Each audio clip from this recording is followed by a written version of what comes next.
Haleluya. Imana ishimwe, ndabasuhuje mu izina rya Yesu Kristo. Amahoro y'Imana abane namwe, inshuti z'ikinyamakuru Nyiramwiza TV. Amahoro y'Imana nabane namwe, turabakunda. N'umubyeyi wanyu bakunda Nyiramwiza TV. Hari haciyeho iminsi tudaherukana, ducisha abandi bakozi Imana bagiye batandukanye, ariko nizere ko mwanezerewe n'ukuri muri amahoro. Nanjye byabaye ngombwa rero kunza kubaganiriza, ariko tutari twaganira, ariko tubanze dusenga Imana, dushima Imana yabanye natwe muri iyi minsi yose itambutse, yabanye natwe mu bintu byinshi bigiye binyuranye, mu bihe bigoye, mu bihe bikomeye tuba twanyuzemo, ntago biba byoroshye, ariko Imana yabanye na buri umwe wese, katubaye dushima Imana. Mana, mu izina rya Yesu Kristo, uri Imana nziza, uri Imana ishobora byose, uri Imana twabonye, uri Imana yabaye mu ruhande rwacu, uri Imana yaturinze, uri Imana yatwimanye Kristo. Turagushimye rero Nyiringabo Imana. Nyemera data bakurikiraniye ikiganiro Nyiramwiza TV, Mana ubashe kubitaho, ubahe umugisha, ubashyigikire, badukurikirana bose Mana, ubane nabo bashyigikire muri byose. Ndasenze nk'imbaraga zawe zibazeho, gitinyiro cyawe kibabeho, maraso yawe abeho, abarushye, abaremerewe, abari hirya no hino hose Kristo, baruhijwe na byinshi bibagoye, abaruhijwe n'uburwayi, abaruhijwe n'intambara, abaruhijwe n'ibigeragezo, abaruhijwe n'ibibazo bigiye bitandukanye. Ndasenga aka kanya Nyiringabo Imana, amaraso yawe data aganze ku buzima bwabo, kandi Imana ubashyigikire muri byose byo bakwifuzaho umunsi ku munsi, ubikemure nk'Imana. Tuguhaye ikaze rero nakari muri iki kiganiro. Nyemera umuntu wese uzatega amatwi iki kiganiro ahabwe umugisha nawe. Nyemera umuntu wese uzakanda subscribe adushyigikira, naho uzamuha umugisha. Ndasenze ngo wagure imbago zawe nko wazagure ya Besi. Ngaho Mana komeza uganze. Tuguhaye ikaze nakari, Imana n'Umwuka Wera bibane natwe, icyo ni cyawe Kristo. Amen. Imana ibaho umugisha rero, nukuri ndabasuhuje cyane. Hari igihe mushobora kuba mwenda mwari mumperutse hari ukundi kuntu, nizere ko mubona ko nabaye umudamu munini utubutse, mushumba mwiza ubakunda. Murabizi ko dukorera n'ubundi mu Bugesera, niho dufite itorero n'ubundi ku itorero ryitwa Ishyanga rya Nation Church, ni hariya kuri Nyamata hafi n'ibitaro byo kuri ADP, niho dukora umurimo w'Imana. Rero turabakunda cyane umunsi ku munsi, ku bantu badukurikira turabakunda, kandi namwe nzi ko mu nkunda n'ukuri, nzi ko mudukunda, turabibona kuntu mukora mukanda subscribe cyangwa se mugasharinga cyangwa mugakora comment, byose tujya tubibona ko mudushyigikira. Ariko n'ukuri twizeye neza tudashidikanya ko iby'Imana yavuganye natwe bizasohora. Rero n'ukuri nyine ko iminsi igenda ishira, bigenda bihinduka, tugenda tubona neza y'Imana. N'ukuri n'aka gasura dufite, nanya nkubwire ngo tukabonye ejo mu gitondo, iyo hataba Kristo tuba twarapfuye, twararangiye. N'ukuri nawe wisuzume, nawe urebe gute aka gasura n'ukuri mfite nkabonye ejo mu gitondo. Bishingiye ahantu Imana yagiye idukura, ntago byari byoroshye, ntago twari tuzi gusokoza, ntago twari tuzi kwambara neza, nta nubwo twari tuzi kuba twakisiga agapudire ngo kadufate, ariko kubera ahantu Imana yadukuye n'ukuri byose byaremeye. Nawe usubije amaso inyuma, ko ari ahantu Imana yagukuye. Hari abararaga mu matuwarete, hari abararaga ku biraro munsi ku mihanda, hari abararaga mu nzu ukagira ngo sinzi amaguru ari hanze. Mbese hari ahantu henshi Imana yadukuye, kurya ugasanga umuntu ararya bya bindi bidashoboka cyangwa se ntanabibone, cyangwa se ukaba watungwa na voka, ukaba watungwa n'amazi ashyushye. Mbese urebye ushubije amaso inyuma, Imana yadukuye ahantu hakomeye cyane. Usibye ko ntabwo abantu tunyurwa, usanga umunsi ku munsi duhagaritse umutima, tuvuza induru, ariko tukibagirwa ahantu Imana yadukuye. Ni ukuri inshuti yanjye, ntuzibagirwa ahantu Imana yagukuye. Wibuke ahantu Imana yakuvanye, ukuntu byari bikomeye. Wibuke ukuntu wagiye muri Amerika mu buryo nawe utazi uko Imana ikorera igitangaza. Wibuke ukuntu ubu ngubu ufite konti ifite amadolari. Wibuke ukuntu mbese ibintu byinshi Imana yakoze, nurangiza ugishima. Abantu ntabwo kitwica, ntabwo tuzi gushima ngo dushime ibintu byinshi Imana yagiye ikora. Ni uko dusubiza amaso inyuma hari ibintu byinshi Imana yadukoreye, duhindura amazina. Wa mukobwa yaguhindura amazina kwita mu marunaka, n'uwo itarayahindura ariko ntacyo wabaye n'umugore. Hari ibintu byinshi Imana yagiye ikora usubije amaso inyuma. Ubu usanga abantu bavuze induru barira basakuza bavuga ngo byacitse byakomeye, ariko nukuri dusubiza amaso inyuma turebe ibintu Imana yakoze. Witegeze uvuga uti mbese bimeze bite? Nk'ubu ngubu nge ndashima Imana. Nk'ubu ngubu nge bitewe nuko navukiye i Kigali ntacyo bitwaye Kicukiro, ariko bitewe na situation nabayemo cyangwa se n'ubuzima nakuriyemo, ntago nari nzi ko nabo umushumba ntago nari nzi ko nabo umushumba ngo nyobore intama, ariko kubera Imana iyo yavuze biraba, yategeka bigakomera. Nkubwira ngo rero nta jambo Imana yavuze ku buzima bwawe ritazasohora, kandi ukomere ushikame, ubwoba bushire. Yesu aragukunda. Rero kuhagarika umutima ukabona uri mu kibazo uyu munsi, ukabona ntago uri kubona akazi, ukabona kurya biragoranye, ariko nubwo bigoranye nukuri hari ibintu byinshi dushuje amaso inyuma Imana yagiye ikora pe, yagiye ikora bikomeye. Uko ukuntu kwa muganga byari bikomeye kwiseta, ukabyara uzingo urapfa ariko ukabaho. Abarozi bavuze ati ntago uri buze kubaho ariko ukabaho. Hari ibintu byinshi Imana rero igenda ikora umunsi ku munsi. Nukuri ngiye nsubije amaso inyuma ndareba nkitegereza nkakomana, koko ni wowe ugihindura amateka. Imana igihindura amateka, abantu bagahindura amagambo, ikabasha kugusirimura, ukabasha kwambara, ukabasha gusa neza. Nta handi biva rero nukuri ni mukubaha Imana no gusenga. Ikindi iyo ushakanye Imana umwete, Imana irakwiyereka. Nta bintu byinshi n'uko nyine ndi guca mu ncamake nsa nkaho mbasuhuza, ariko inyamukuru ijambo nagendere kubazanira nkuko Imana yambwiye ngo dushakane Imana umwete, kuko nushakane Imana umwete nukuri izakwiyereka kandi izakubona, uzayibona. Nta muntu washakanye Imana umwete ngo nukuri ntayibone.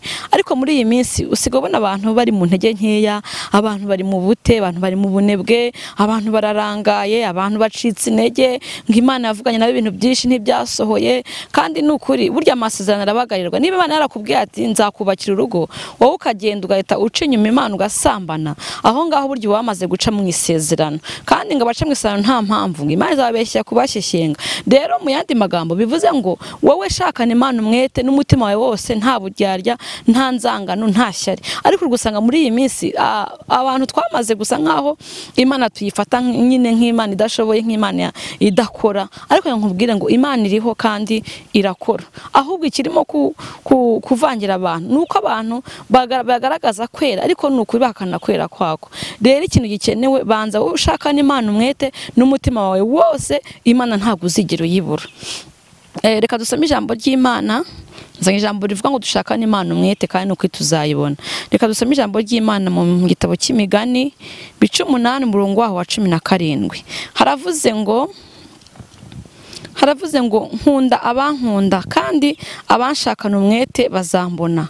Ubukire n'icyubahiro biri wanjye, kandi n'ubutunzi buhoraho no gukiranuka nabyo. Mwavuze ngo amen. Hano tumye ijambo rivuga ngo nkunda abankunda kandi abanshakana umwete bazambona.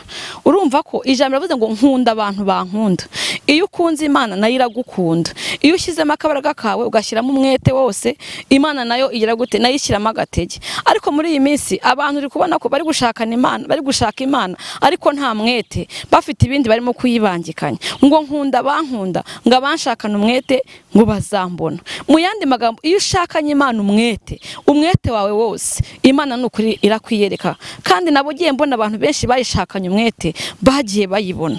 Navuze ngo amen. Hana yishakanye umwete, arihangana, mukeba mukina ku mubyimba, mukeba aramuseka, aramubabaza, ariko kubo gushakana umwete nawe Imana yaje kumwiyereka, imuha umwana w'umuhungu. Mu yandi magambo, iyo ushakanye Imana umwete, urumva mu gushakana Imana umwete uramo na byinshi bikugora, uramo na byinshi biguca intege, uramo na byinshi bikunaniza, uramo na byinshi biguca intege, ariko bikuvuga ngo ushakana Imana umwete. Ahubwo muri iyi minsi abantu turi gushaka Imana twayishaka mu buryo budakwiriye.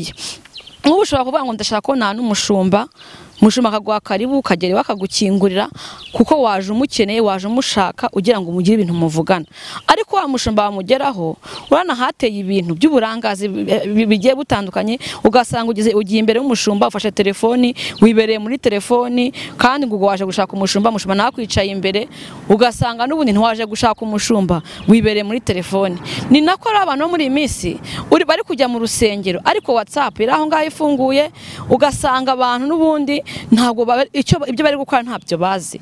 Urumva umushumba atakubwira ati igende ntago ari njye waje gushaka ko ndabona ufite ibindi uhugiyemo. N'Imana yacu rero iravuze ngo ankunda bankunda kandi ngo abanshakana umwete bazambona. Ugasanga umuntu ari mu rusengero ayibereye kuri WhatsApp, ijambo riri gutambuka ntari kuryumva, ugasanga abantu bagaga nk'abantu baje gusenga kandi n'ubundi bataje gusenga ahubwo bafite ibindi bintu bibereye. Ugasanga n'ubundi abantu bari mu rusengero bari kuri telefoni, bari kuvuga hana udukuru, bari mu tugambo, bari mu dutiku, ugasanga n'ubundi ntabwo uwo baje gushaka ntabwo bamuzi. Rero ijambo ngo nkunda bankunda ngo kandi abashakana umwete bazambona. Gushakana Imana umwete bivuga ngo iki? Birasaba ko wowe ushyira amagaze yawe mu Mana, ni we naje gushaka. Niba upanze amasasha y'iminsi 7 cyangwa 3 cyangwa 2, ugasanga n'ubu telefoni ya WhatsApp irafunguye n'izindi nkoranyambuga nyinshi zigiye zitandukanye, ukajya urebaho, ubwo nawe ngo kandi uri imbere Imana ngo waje gushaka Imana, ubu urumva bizaga ko waje utarimo gushaka Imana. Imana izavuga ati ntago ari njye waje gushaka, ikwihorere n'ubundi bya bibazo byawe wazanye imbere y'Imana, n'undi usange ntago bigize gute, ntago bikemutse. Rero tuve mu burangare. Ugasanga abantu batereye kanyarira cyangwa se abantu bagiye ku misozi igiye itandukanye, baragiye barabanje baricaye bavuza abantu abakozi b'Imana cyangwa se bavuza andi magambo adakwiriye, ugasanga ntago bazi icyo baje gushaka. Niba ugiye gushaka Imana itandukanya n'ibindi byose, uwo waje gushaka arafuha. Imana yacu irafuha, ntago Imana yacu ibangikanywe. Ugasanga rero uragiye ngo ugiye kanyarira n'ubundi ntago uyishakanye umwete, watereye umusozi ariko uri mu tundi tuntu, uri kuri za telefoni. Hari n'abagenda bakabanza bakarya amasirifu kugira ngo ni umwanya wo kwifotoza babonye. Ntago ari uko bashaka Imana. Gushaka Imana nshuti yanjye ntago ari uko nguko. Urabanje ugiye kwifotoza aho wagiye ngo watereye imisozi, ubanze wirira amafoto, urabanje ugiye mu tuntu tundi, urabanje umenyesha ati ndi ku musozi aha naha. Ntago ari uko bashaka Imana. Ijana ngo nkunda bankunda ngo kandi abanshakana umwete bazambona. Mu yandi magambo rero urabona ko umuntu yari gucuruza kubange nacuruje ibintu by'inyanya cyangwa se ibintu by'imboga, urumva turazinduka mu gitondo cya kare saa 10 cyangwa saa 9 umuntu aba yagiye, kubera urumva turashaka amafaranga. Umuntu yashakana umwete nkuko ushaka amafaranga uyashakana umwete, ni nako ugomba kugira gushakana Imana umwete. Ariko ugasanga ibintu by'isi tubishyizemo imbaraga cyane, tubishyizemo agatege, tubishakanye umwete kubera turashaka amafaranga. Kandi icyo ushatse usa nacyo. Iyo ushatse Imana ukayishakana n'umwete wawe wose, usa n'Imana, ukubonye wese akubonaho Imana. Ariko niyo ushatse amafaranga, iyo amafaranga kuba yashakanye umwete n'imbaraga, ukubonye abona ko usa n'amafaranga, ahita abona ko hari impinduka yabayeho. Icyo ushyizeho umwete, icyo ushyizeho imbaraga n'ubundi usa nacyo. Iyo ubaye mu byaha cyane ukavuga ati ngiye kuba umusinzi, nta kundi ndi umusinzi, ukubonye wese amenya ko uri umusinzi, akabona nyine ko washyizemo agatege. Niba uri umusambanyi urinda yigurisha. Ariko gushakana Imana umwete bivuze ngo nuyishakana umwete, abo mubana bose umunsi ku munsi, umugabo wawe azabona ko washakanye Imana umwete. Hari impinduka zebo ku bantu bashakanye Imana umwete, bikagaragara buri muntu wese, bikagaragara umuhisi n'umugenzi, bikagaragara umuntu wese ukubonye ko ufite Imana muri wowe. Rero mureke dushakane Imana umwete, bigaragare ko n'ukuri dufite Imana. Abatubonye bose badusoromeho imbuto. Ariko muri iyi minsi uri gusanga abantu barasinziriye, abantu bari mu bute, abantu basubiye inyuma, abantu babona ko nyine ibintu by'Imana byamaze ari ibintu biri aho ngaho, ari ibintu bitagize icyo bimaze. Ariko nkubwire ngo n'ukuri kose nushakane Imana umwete nayo izakwiyerega. Kandi ushakanye Imana umwete ubuzima bwawe bwose burahinduka. Kuba wayishakanye umwete ngo yemwe abibutse Uwiteka ngo ntimwibagirwe, ngo ntimuhweme. Kwigugora imbere y'Imana rusenga ntago bivuga ngo ni nko kugenda nk'umuntu utazi yujya cyangwa si yuva. Haleluya, haleluya. Imana ishimwe. Nkubwire ngo shakana Imana umwete kugira ngo nawe ejo n'ejo bundi nushakana Imana umwete, abana bawe nabo bazabigiramo umugisha, umugabo wawe nazabyungukiramo, umuryango wawe wose uzagira umugisha kubera bashakanye Imana umwete. Gushakana Imana umwete ni ugushyiramo agatege, ugafata amasengesho ugasenga, ukabwira Imana ngo Mana n'ukuri hari ibingoye, hari ibinduhije, ari ukagenda nta bindi ufite kuyibangikanya.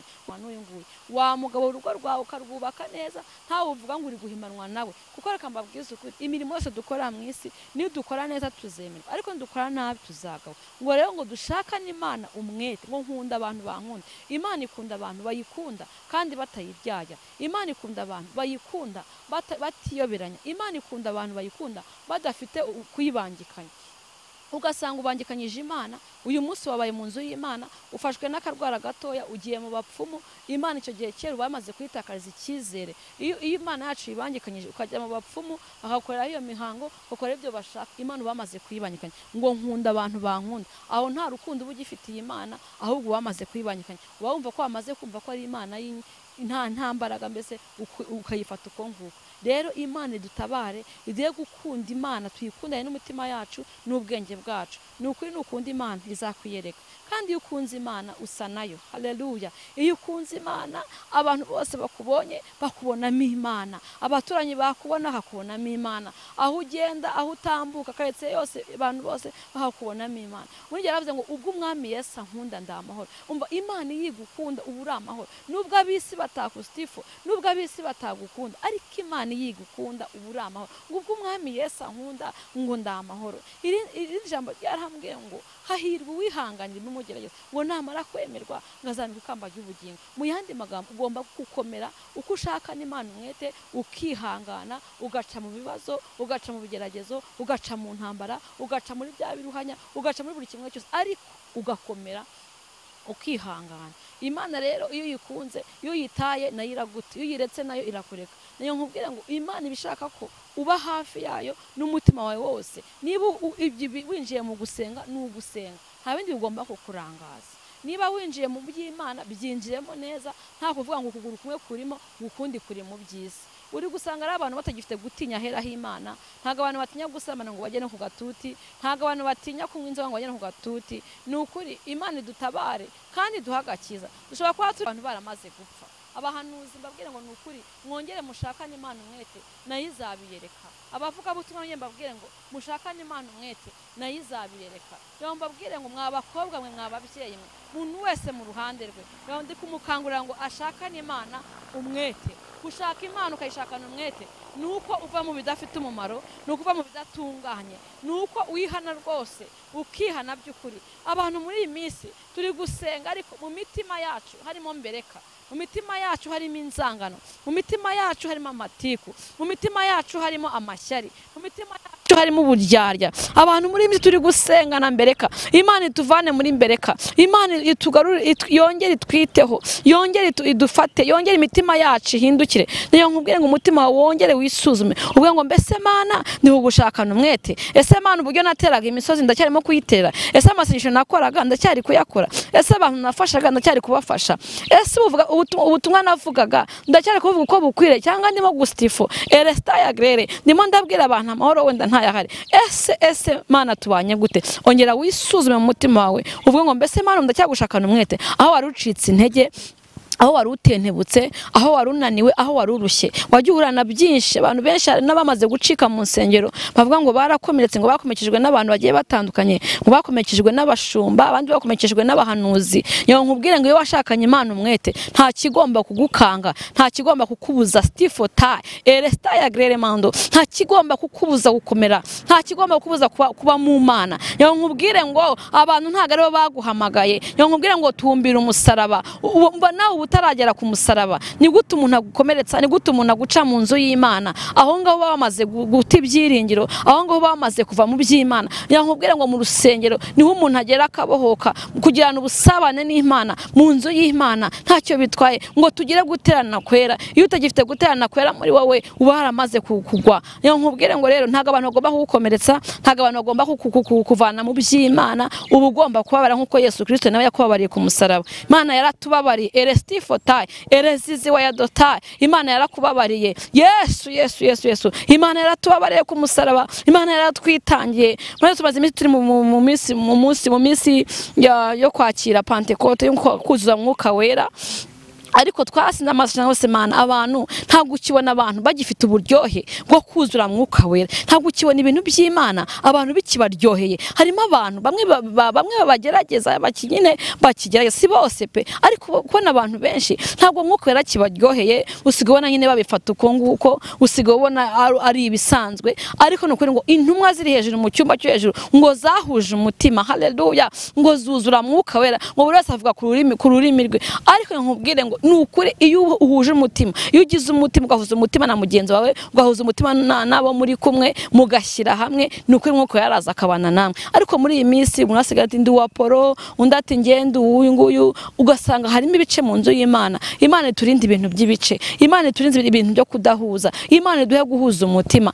Ngo bari hejuru ngo bahuje umutima, ngo umuriro uraza bamwishe, ngo Mwuka yaraza bose buzura Umwuka wera. Imana iduhe kuzura Mwuka wera. Nushaka n'Imana umwete, ngo nkunda bankunda, ngo kandi abanshaka umwete, nukuri bazambona. Iyo ushakanye Imana umwete, haleluya, asta, haleluya, haleluya. Iyo ushakanye Imana umwete, ayiwe Imana, nukuri ushakanye Imana umwete, Imana irakwiyereka ikakunezeza. Waba wari ukumva uranezerewe, waba wambaye ubusa ukumva uranezerewe, waba utambaye, mbese byagucanze ufite amadeni. Iyo wuzuye Mwuka wera, ibyo byose bireba nk'ibitariho. Imana ijya ibasha gukomeza gukomereza amaboko. Rero abantu muri iyi minsi bananiwe, abantu muri iyi minsi barushye, bafite intambara, bafite ibigeragezo, bafite ibintu byinshi bigiye bagoye. Ariko nkubwire ngo wowe hanyura gushakana Imana umwete, ntabwo izagusiga, ntabwo izaguta, nta nubwo izaguterana, nta nubwo izakwihorera, ahubwo duhanire gushakana Imana iki umwete. Imana yacu irashoboye. Wowe wari unaniwe, wowe warucitse intege, wowe wumvaga nta byiringiro wari ugifite, wowe wumvaga ko nyine bitagikunze, cyo nkubwire ngo komera ushikame, ushakane Imana umwete, ntakagire ibintu bikurangaza, abagabo ntibakurangaze, telefone ntikurangaze, ibintu bye bisakanye bikurangaze. Ubu usanga abantu bibere mu mafilime, abandi bibere mu bintu bye bitandukanye. Gushaka Imana ni ukwiyambura buri kintu cyose, ukayishakana umwete, ugashishikara bati Imana ndagukeneye, nkeneye kukubona.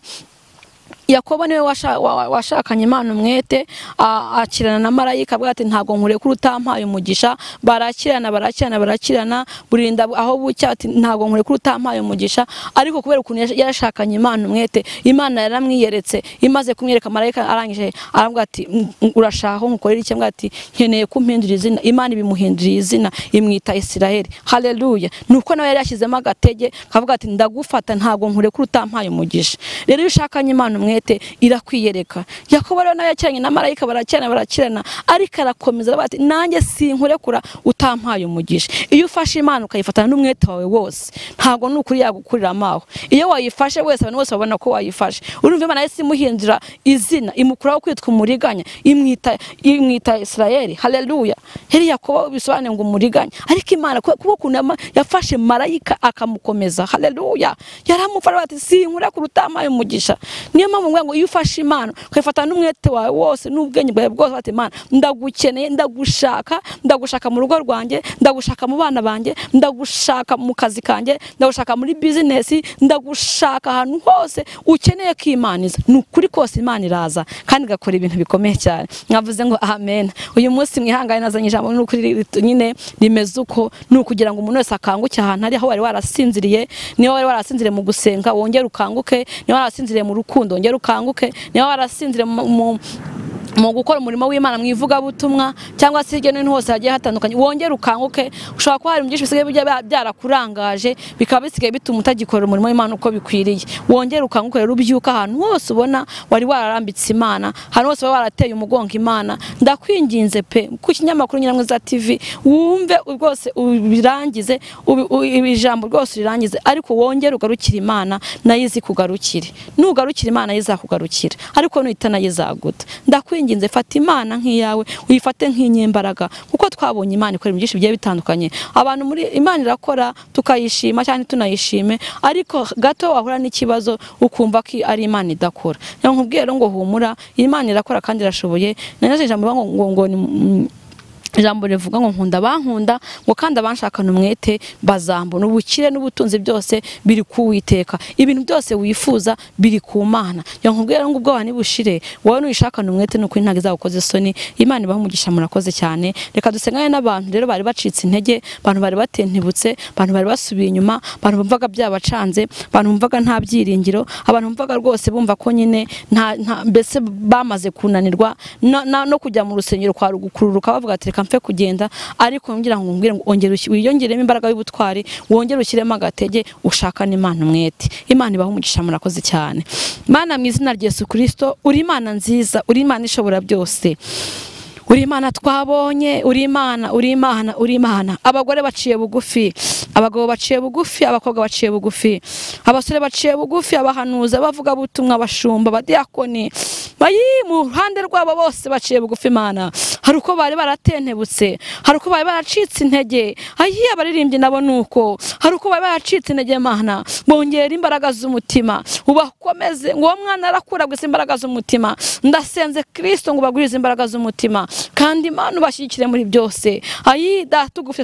Tugufite nk'umutabazi. Ndasenze ngo Mana urwanira abantu bawe, turakubashye, icyo ni cyawe Yesu. Amena. Murakoze, Imana ibahe umugisha, n'ukuri turabakunda.